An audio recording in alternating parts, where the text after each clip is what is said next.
중소 벤처기업부는 소상공인까지 맡고 있어가지고 엄청나게 취급하는 업무가 많죠. 제목만 입력하기도 어려운 것 같아요. 네, 지금 일단 영역도 많고 대상자도 많은데 그 대상자들을 모두 다 잘해야 된다고 생각하고 있는 것이 오히려 발걸음을 좀 늦춘다고 생각합니다. 그래서 좀 줄여야 될 부분들을 줄이고 우선해서 해야 될 부분들을 좀 잡자. 그래서 지금 성장 관련된 키워드들 그리고 현장에서 가장 원하는 건 좀 빨리 해줘라. 뭐 지금 급하다. 우리가 뭐 이 지금 당장 다음 달이 급한데 이 부분들에 대해서 빨리 해서 이런 부분들을 이제 줄이고 안 할 부분 찾고 있습니다. 안 급한 일 30% 줄이기는 진짜 중소기업 벤처부가 해야 될 것 같아요. 아, 저희는 하고 있습니다. 지금 오자마자 사실 문서 안 받고 불필요한 회의 없애고 그리고 제가 이제 제일 좀 어려운 게 가장 빠르게 데이터를 보며 돌아가던 회사에서 일하다가 와가지고 계속 2022년, 2023년 데이터 보면서 일을 하려니까 이게 좀 어려움이 있는데요.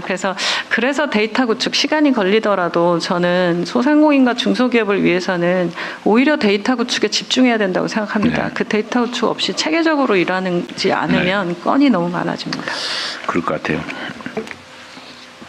벤처 투자가 올해 4조 원대로 몇 년 만에 많이 늘었다는데 네. 그 이유는 뭘까요? 이게 이 전반기는 엉망이었던 것 같은데. 저는 이건 정부의 일관된 벤처 또 그리고 혁신 기술에 대한 지원을 하겠다라는 방침 때문이라고 생각합니다. 그래서 지금 현장에서 갑자기 뭐 지금 왜냐하면 지난 3년간 제가 보면서 3년간 유럽에 있다 한국에 와서 본 느낌은 왜 이렇게 혁신 벤처 쪽이 더 죽었을까? 이건 뭐냐 하면 스타트업에 대한 지원 줄고 그리고 스타트업 사업에 대한 그런 어떤 방향성이 제시되지 않고 AI에 대한 투자도 없고 이런 부분들에 대해서 보면 그러니까 이제 빠르게 성과가 날 수 있는 쪽으로 투자가 더 많이 갔었다 생각합니다. 네, 이 벤처 투자는 R&D하고도 관계가 깊죠. 네. 사실은. 그래도 하반기에 많이 늘어난 모양이군요. 네, 지금은 뭐 일단 워낙 대통령께서 말씀하시는 부분들도 있으시고 그리고 AI 관련된 GPU 확보나 속도 이런 부분들 보면서 이제는 뭐 그냥 갈 수 있겠다라고 생각을 하는 이게 지금 올해 4조 원인데 전반기가 뭐 속된 말로 죽을 썼던 거를 보면 엄청나게 늘어난 거네요. 네, 그렇습니다. 그 조금 전에 발표하신 내용이 들어있긴 한데 뭐 전 세계적인 현상이기도 한데 우리나라가 좀 심한 게 어쨌든 아까 이제 소위 가불관계 양극화 현상이 좀 심하잖아요. 그때 다시 한번 말씀을 좀 드리면 이게 이제 공정한 시장 질서, 자본주의 시스템이라고 하는 게 힘이 대등할 때 작동하는 거잖아요. 네. 근데 힘이 예를 들면 우열이 지금 명확해지면 시장이라는 이름으로 경쟁이라는 이름으로 사실은 약육강식이 이루어지고 이게 결국 비효율이나 아니면 시장 실패를 유인하잖아요. 그러니까 힘의 균형을 잡아주는 게 정말로 중요하다. 그게 바로 정부의 역할이죠. 개인은 할 수 없죠. 개인 기업들은. 그렇습니다. 그래서 우리가 좀 근본적으로 생각들을 좀 기본적으로 좀 바꿀 필요가 있는 게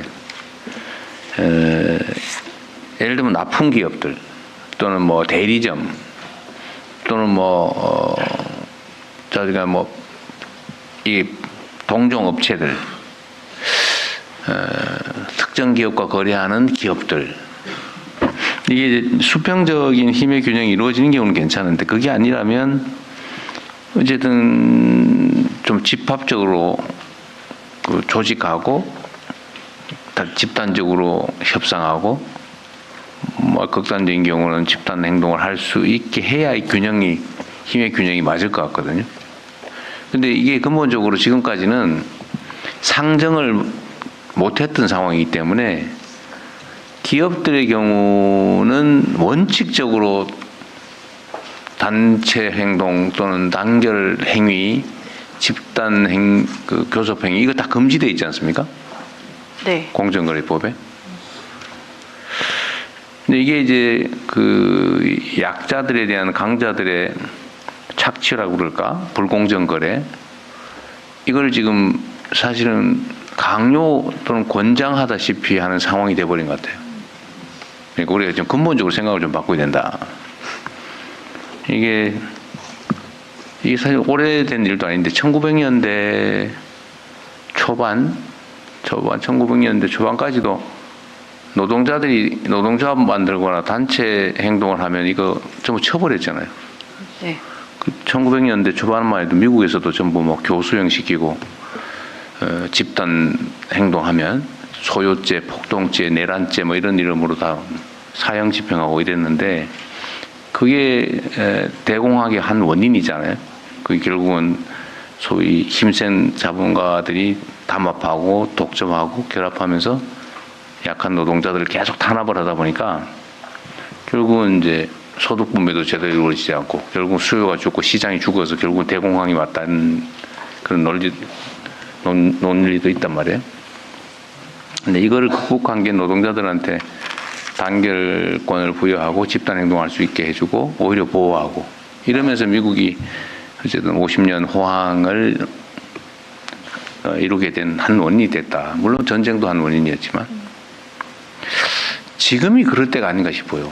지금이 사회적으로 소수의 강자 기업들, 뭐 진짜 글로벌 기업들, 그리고 거기에 거의 다 대부분 종속된 압도적 다수의 납품 기업들, 이게 어찌 보면 생태계인데 여기서도 힘의 균형을 이루어주는 게 정말 중요한 과제가 된 것 같아요. 강자들은 자기 힘을 주체를 못 하거든요. 스스로 할 수 없잖아요. 정부 역할로 전 중소기업들 또는 뭐 가맹점, 대리점 뭐 등등 연합 단결 활동을 할 수 있게 열어줘야 되지 않을까. 원칙적으로 허용하고 그게 예를 들면 약자들의 횡포도 있는 거거든요, 사실은. 그런 상황이 되면 그걸 통제해야 되지 않을까, 오히려. 그러니까 원칙적으로 허용하고 예외적으로 통제하는. 지금은 원칙적으로 통제하고 예외적으로만 허용하잖아요. 이걸 근본적으로 바꿔야 될 때가 아닌가 싶어요. 다른 부처들도 좀 제가 공무회에서도 몇 번 얘기했는데 난 고민을 해봐야 될 것 같아요. 특히 중소기업이나 소상공인들, 소상공인 그렇다 하시더라도 중소기업들이 활력을 가지려면 지금처럼 이렇게 쥐어짜이고 예를 들면 영업이익률도 막 전부 겨우 생존할 수준으로만 유지되고 뭐 경영 개선하면은 대기업한테 다 뺏기고 이런 상황이 되면 경영 개선할 필요도 없고 해봐야 뺏기니까 좋은 인재를 쓸 수도 없고 성장 발전하기도 어렵고 이게 지금 국가 경쟁력을 떨어뜨리는 원인이 될 것 같아요. 그래서 이거는 중소기업이 당사자니까 좀 그걸 좀 정리를 좀 하든지 연구를 좀 하든지 해서 제가 공정거래위에는 그 얘기를 좀 이미 여러 차례 했잖아요. 제가 네네. 국무회의에서. 예. 근데 아마 쉽게 하기 어려울 거예요. 근데 그건 당사자인 중소기업 쪽에서 뭔가 논리도 만들고 체계도 만들어서 당연히 예를 들면 어느 기업하고 거래하는 작은 기업들이 있으면 당연히 집단 교섭할 수 있게 해줘야 되고 뭐 하든 뭐 거래를 안 한다고 압박을 하든지 해서 정상적인 가격을 보장받을 수 있게 해줘야 되겠다. 그 고민을 좀 깊이 좀 해주시기 바랍니다. 네, 그 대통령 말씀 주신 것처럼 제가 이제 짧지만 와서 중소기업 네. 정책들 보면서 이 대기업과 우리나라 중소기업은 유난히 한 기업과 한 기업의 관계 속에 그러니까요. 있다. 이게 납품 기업한테 딴 데 납품하지 마. 이걸 기본이라면서요. 네, 이렇게 되면 중소기업이 그러니까 지금까지 개발한 기술에 대한 가치 평가가 제대로 네. 이루어지지 않을 수밖에 없고 그 부분들이 지금까지 오랜 시간 고착되면서 좀 경쟁력 확보에 그러니까요. 어려움이 있었던 거 아닌가라는 게 제가 짧은 시간. 그러니까 저도 그 얘기를 꽤 여러 군데서 듣는데 제일 황당한 게 그런 거죠. 예를 들면 나한테만 납품해야지 딴 기업에 납품하면 끊어버리겠다 이렇게 압박을 한다더라고요. 그러니까 시장이 기술 개발을 해서 제품 개발을 하면 자기가 납품하는 주요 업체에만 납품을 해야 되고 딴 데 하면 안 되기 때문에 종이 돼버리더라고요. 그러니까 그렇게 되면 사실은 경쟁력을 가질 수가 없잖아요.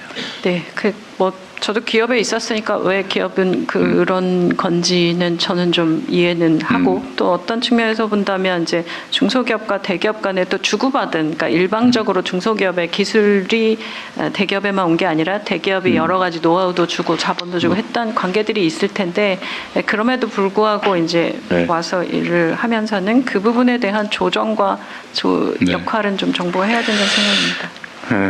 그게 선진사회가 아닐까 싶어요. 근데 부작용은 없애고 개선은 하고.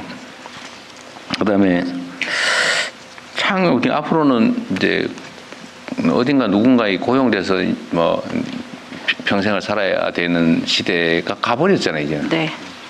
아무리 좋은 직장 취직해도 언제 그만둬야 될지 모르는 불안정한 사회가 돼서 결국은 고용 중심 사회에서 창업 중심 사회로 바뀌는 것 같아요. 그래서 창업을 적극적으로 지원해 줘야 되는데 하여튼 여기에 뭐 아까 발표 내용에도 있었지만 정말로 중요한 요소는 우리는 한 번 실패하면 재기를 못하게 하는 그 경향이 있죠. 네. 특히 금융제도 뭐 연대 보증해가지고 한 번 실패하면 평생 빚쟁이 돼버리고 정서적으로도 그런 게 있는 것 같아요. 저 사람은 실패했던 사람이야 라고 일종의 낙인이랄까? 불신의 원인이 되는데 이론적으로 보면 실패한 사람들이 성공할 가능성이 훨씬 높거든요. 똑같은 자질과 역량과 의지를 가지고 있다고 보면 예. 좌절하고 무슨 사람이 이상하게 변해가지고 한 게 아니라면 그건 경험적으로 통계적으로 그럴 수밖에 없잖아요. 실패 예. 자산이 있기 때문에 경험 자산이 있기 때문에 그래서 실패 경험을 자산으로 인정해주고 거기에 오히려 더 기회를 더 북돋아 주어야 과감하게 창업에 도전할 수 있겠죠. 네, 그렇습니다. 네. 그래서 금융제도 측면에서도 그렇고 어쨌든 정책 측면에서도 저는 계속 반복적으로 하는 얘기를 하는 이유가 있죠. 이게 너무 당연하게 받아들여져야 되거든요. 정책적으로도 그렇고 정서적으로도 그렇고. 그럼 실패를 두려워하지 않는 사회가 돼야죠. 그래야 용기를 갖죠. 그래서 이 제도전 펀드 뭐 이런 것도 좀 아까 늘렸다고 하는 것 같은데 그것도 늘리시고 어떤 실패를 자산으로 삼아서 다시 재기하는 것도 많이 보여주고요.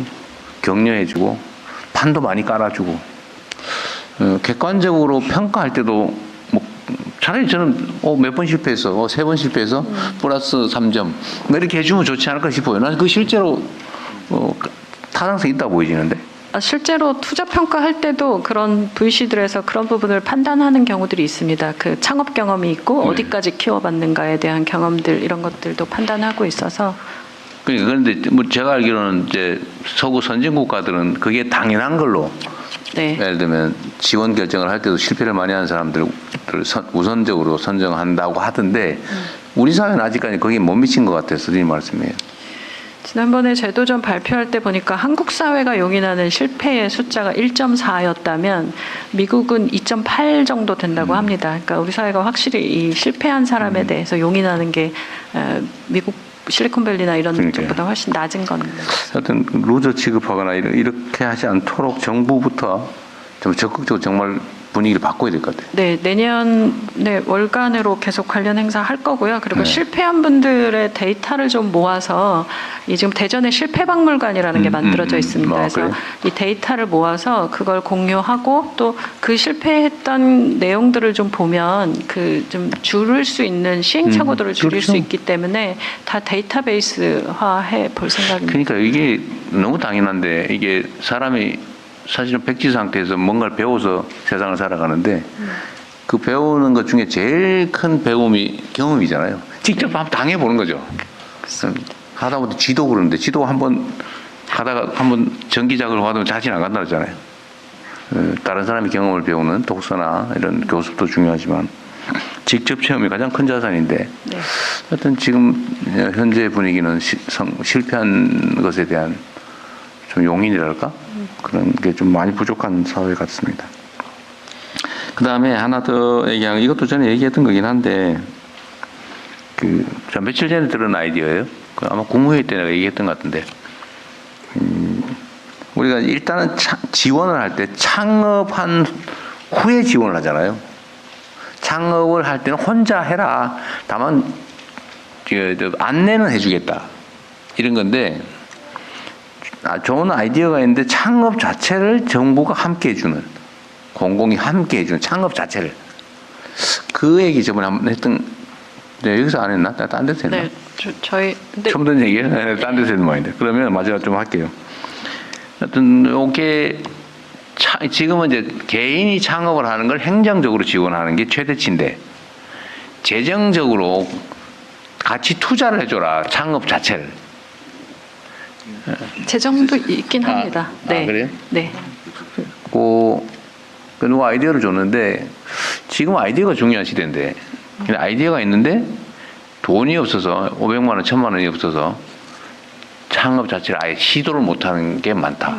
예, 아이디어 경진 대회도 하지만 그 아이디어를 활용해서 아예 창업 자체를 펀드를 만들든지 해가지고 뭐 5대5로 해주고 1000만 원 되면 한 500만 원 해주고 뭐 실패하면 할 수 없고 성공하면 대박이잖아요.